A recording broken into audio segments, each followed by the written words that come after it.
nazovi me, da si još dobro to mi javi.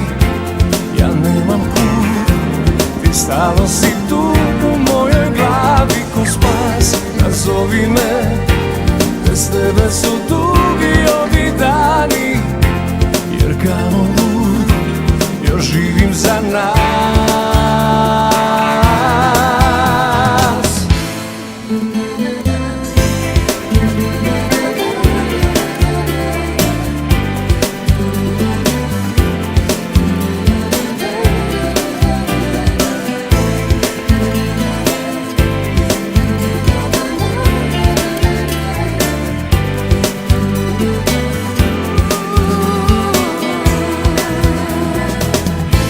Nazovi me i da si još